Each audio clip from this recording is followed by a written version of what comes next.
ఆంధ్రాకి ఎటువంటి అన్యాయం జరగకుండా మిగతా ఏదైతే జనవరిలో నిపుణులు ఉంటారో వాళ్ళతోనే ఒక కమిటీ వేసి దీని ఇష్యూస్ సాల్వ్ చేయాలి ఏదైనా ఉంటే. అప్పుడు వాళ్ళకి ఏదంటే తెలంగాణ మీద ప్రేమ ఉండదు, ఆంధ్రప్రదేశ్ మీద ప్రేమ ఉండదు. రాకేష్ రెడ్డి గారు 1 సెకండ్. బీఆర్ఎస్ నాయకులు కాంబోజ్ వెంకటేశ్వర్లు గారు ఉన్నారు, మిమ్మల్ని మీతో మాట్లాడదాం అనుకుంటున్నారు. చెప్పండి. రాకేష్ గారు నమస్తేనే. అన్న చెప్పే. ఏం లేదా, ఇప్పుడు 11 సంవత్సరాలుగా మన బీజేపీ కేంద్రంలో ఉంది కదనే. అవునన్నా. పోలవరానికి ఒకసారి 3,000 కోట్లు, ఒకసారి 5,600 కోట్లు ఇచ్చారు అన్న. మనకు జాతీయ హోదా ఇవ్వలేదు, ₹1 కూడా ఇవ్వలేదు కాళేశ్వరానికి. అట్లాంటిది ఏమైనా ఇవ్వడానికి ఛాన్స్ ఉందా? ఇంకొకటి ఏంటంటే అంటే ఎట్లంటే ఇస్తాము, ఎందుకు ఇస్తామంటే అన్ని అవినీతి డిపిఆర్లు పంపిర్రు అనుకున్నా ఇయ్యరు. అవినీతి డిపిఆర్లు పంపలే. ఒక మాట నేను చెప్తా, మీ మాట అర్థమైంది నాకు, మీ మాట అర్థమైంది. అవినీతి డిపిఆర్లు పంపించుకుంటా 30,000 కోట్ల 1,00,000 కోట్లకు కడతామంటే ఇయ్యలే.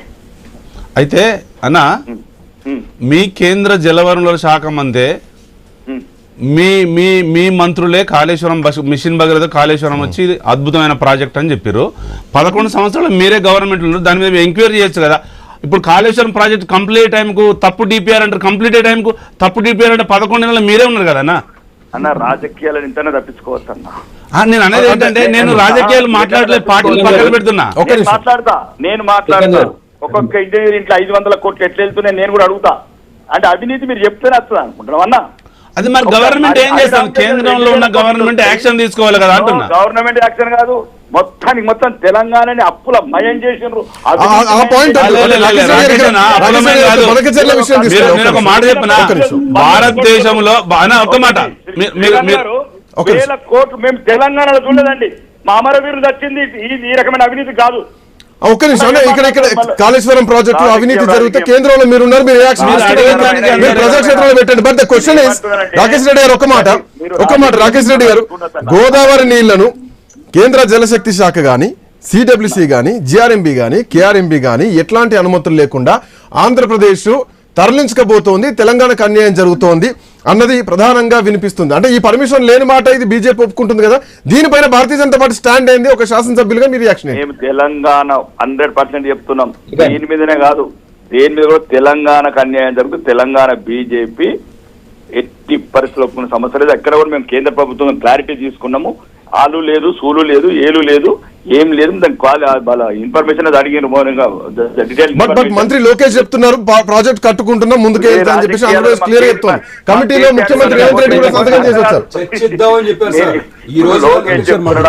కేసీఆర్ గారు చెప్పుకున్నారు కాదండి. ఇప్పుడు ఒకటి, రాజకీయ నాయకుల మాటలు నీటి మూటలండి. రాజకీయ నాయకుల మాటలు నీటి మూటలు. నేను చెప్తున్నా కదా, ఈ రంగంగా దేనికన్నా దానికి ఎక్కడంటే అక్కడ సవాలు. ఒక నిమిషం రాకేష్ రెడ్డి గారు లైన్ లో ఉండండి. ప్రభుత్వాన్ని విమర్శించాలని లేదు. ఒక నిమిషం లైన్ లో ఉండండి రాకేష్ రెడ్డి గారు. ఒక నిమిషం, వ్యక్తులను విమర్శించాలని లేదు. లోకేష్ గారు ఉంటే ఆయన రాష్ట్రంలో ఏమైనా మాట్లాడుకుని ఉండొచ్చు. ఎక్కడ కూడా మీరు ఒకటే చెప్తున్నాను, ఎన్నిసార్లు ఎన్ని ఇంటర్వ్యూలు పెట్టినా, ఎన్ని చర్చలు పెట్టినా, తెలంగాణ బీజేపీ తెలంగాణకు ఎటువంటి ఒక్క డ్రాప్ వాటర్ అన్యాయం జరిగినా ఎట్టి పరిస్థితులు అగ్గి గుగ్గిలం చేస్తాం. ఒక నిమిషం, మీ మాట ఒక తెలంగాణ బిడ్డగా ఖచ్చితంగా ఒప్పుకోవాల్సి వస్తుంది. కాకపోతే పార్టీ పరంగా ఎట్లుంటది అనేది ఒక ప్రశ్న మాత్రం బలంగా కనిపిస్తుంది.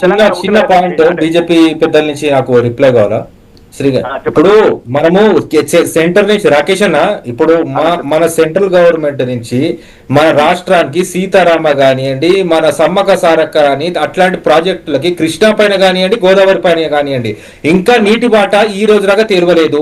దానిపైన తెలంగాణ బీజేపీ స్టాండ్ ఏంటిది? మీరేమైనా పెద్దన పాత్ర తీసుకుంటారా? Point number 1. పాయింట్ నెంబర్ 2, ఈ బంకచర్ల ఇష్యూ పైన కిషన్ రెడ్డి గారు మాత్రం ఎందుకు కలిసి రాలేదు? ఇది point number 2. And point number 3, మనం పట్టుసీమ నుంచి గోదావరికి నుంచి పట్టుసీమ నుంచి 90 టీఎంసీల వాటర్ కృష్ణా బేసిన్ ఆ రోజు తరలిస్తున్నప్పుడు తెలంగాణ బీజేపీ గాని, తెలంగాణ బీజేపీకి నాయకులు గాని అనుకూలంగా మాట్లాడినారు తప్ప ఈ రోజు కూడా ఆ 90 టీఎంసీలు పట్టుసీమని గోదావరి నుంచి కృష్ణా తరించిన వాటర్ నుంచి మేము 40 టీఎంసీలు అడగాలి కోరుతున్నాం గత 18 నెలలుగా. దానికి తెలంగాణ బీజేపీ నాయకులు ఒక్కరు కూడా ఎందుకు స్పందించారు? పెద్దల పాత్ర తీసుకుని ఎందుకు రాజకీయాలు? ఎందుకంటే మీ బార్డర్లకు వచ్చే మీరు మాట్లాడాల్సిన ఆవశ్యకత ఉందన్న. ఒకటే చెప్తున్నాను, మీరు ఫస్ట్ ఇవన్నీ 2 రాష్ట్ర ప్రభుత్వాలు, ఒక ఆంధ్రలో తెలంగాణలో గౌరవనీయ రేవంత్ రెడ్డి గారు, గౌరవనీయ చంద్రబాబు నాయుడు గారు వీళ్ళు కూర్చోవాలండి. నేను మళ్ళీ మీకు అదే చెప్తున్నాను, ఈ రాజకీయాలకే ఉపయోగపడుతున్న ఈ చర్చ నేను చూస్తున్నా, చిన్నప్పటి నుంచి చూస్తున్నా. ఇది ఇక్కడ రాజకీయ నాయకుల ఇన్వాల్వ్మెంట్ ఏ సమస్య కూడా పరిష్కారం కాదు. తెలంగాణ ప్రజలను ఆంధ్ర ప్రజలు ఇద్దరిని పిచ్చోళ్ళని చేస్తారు వీళ్ళు. నేను చూస్తున్నా, నేను రాజకీయాలకు రాకముందు నుంచి చూస్తున్నా, నాకు చిన్నప్పటి నుంచి చూస్తున్నా, నాకు అవగాహన వచ్చినని చూస్తున్నా, వచ్చిన చూస్తున్నా. రాజకీయ నాయకులకు పెట్టుబడైందండి. దీని పరిష్కారం ఒకటే, ఎవరైతే దీనికి ఎక్స్పర్ట్స్ ఉంటారో, ఎవరైతే ప్రపంచంలో చాలా పెద్ద ప్రాజెక్టులు కట్టారండి. మేము లాస్ వేగాస్ 1929లో కట్టారు. ఇక్కడ ఇది ఒక ఆంధ్ర తెలంగాణ గురించి మాట్లాడతలేదు నేను. ప్రతి ఒక్కరికి పెట్టుబడి అయింది. ప్రజల సెంటిమెంట్ రెచ్చగొట్టడం, ప్రతిపక్షం కొట్టడం. నేనేమంటున్నాను, ఏదైనా సరే, ఏ ప్రాజెక్ట్ అయినా సరే, ఆంధ్ర తెలంగాణ మధ్యన ఏమున్నాయో మనం ఇద్దరు ముఖ్యమంత్రులు కూర్చోవాలి. అక్కడ ప్రతిపక్షాలు ఒక నిమిషం వినండి, ఇది పర్మనెంట్ పరిష్కారం. అక్కడ ఆంధ్రప్రదేశ్ ప్రధాన పార్టీ ఏదైతే ఉంటుందో అధికారంలో, తెలంగాణలో అధికారం ఏదైనా ఉండని, అక్కడున్న ప్రతిపక్షాలు, మేము ప్రతిపక్షాలు అందరం ఒకసారి రౌండ్ టేబుల్ సమావేశం పెట్టమనండి.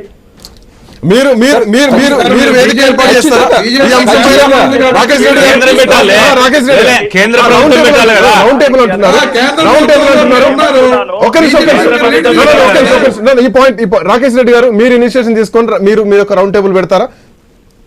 కలుస్తారు ముఖ్యమంత్రిని, ఒక రౌండ్ టేబుల్ పెడతారా బనకచర్ల పైన? రాకేష్ రెడ్డి గారు ఒక పెద్దన్న పాత్ర పోషించి ఒక రౌండ్ టేబుల్ ఏర్పాటు చేస్తారా పార్టీలకు అతీతంగా? ఒక్కటండి నేను చెప్పదలుచుకున్నది, నేను తెలంగాణ, ఆంధ్ర అండ్ తెలుగు ప్రజల వైపు మాట్లాడుతున్నా. తెలుగు ప్రజలకు ఎవరికి అన్యాయం జరగద్దు.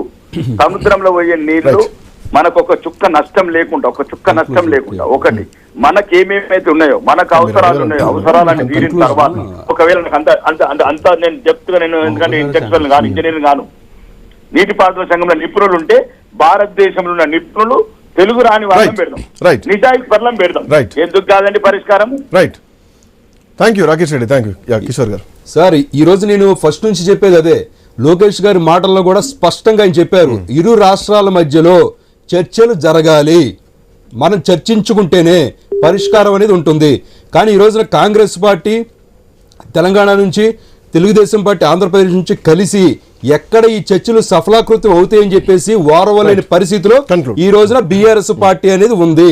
సో అందుకనే ఈ రోజున ప్రతి దాన్ని కూడా అడ్డుపడి ఈ చర్చలు జరగకుండా ఉండడం కోసం చేస్తారు. ఆయన కేటీఆర్ గారు లోకేష్ కలిస్తే తప్పే ఉంది అన్న ఆయన ఈ రోజున ఇరు రాష్ట్రాల మధ్య సమస్యల గురించి కలిస్తే మటుకు తప్పు వచ్చిందని చెప్పేసి ప్రచారాన్ని ఇచ్చేస్తున్న పరిస్థితి చూస్తున్నాం. ఇప్పుడు కొంతమంది గెస్టులు మిత్రులు పార్టీల పాటు ఒక పార్టీలకు వచ్చినప్పుడు గెస్టులు మనం ఓన్లీ సబ్జెక్టులు మాట్లాడలే.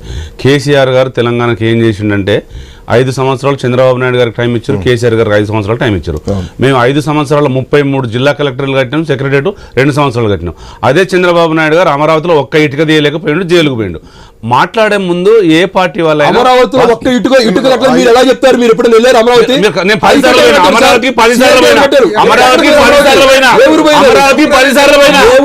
మీ ఆఫీసే లేదు, మీ ఆఫీసే లేదు, మీ అమరావతి 10 సార్లు పోయినా.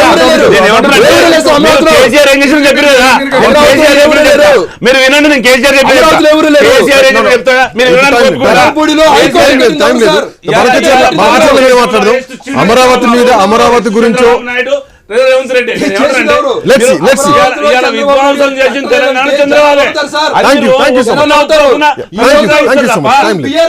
ఆంధ్రప్రదేశ్ లో కూడా ఉంది, ఎక్కడైనా ఉండొచ్చు. జాతీయ పార్టీ వాళ్ళు వెళ్దాం అనుకున్నారు, తప్పేం కాదు. తెలుగుదేశం పార్టీ కూడా ఉంది, రేపు పొద్దున వైఎస్ఆర్ తెలంగాణ పార్టీ కూడా వచ్చిపోయింది. ఎన్ని పార్టీలు వచ్చినా ప్రజల అక్సెప్టెన్స్ కావాలి. That's it. Anyway, thank you so much, thank you so much, thank you so much Kishore గారు, కాంబోజ్ వెంకటేశ్వర గారు, కార్మంచి రమేష్ గారు అండ్ కార్తీక్ గారు, కృష్ణదేవ గారు, థ్యాంక్ యూ సో మచ్.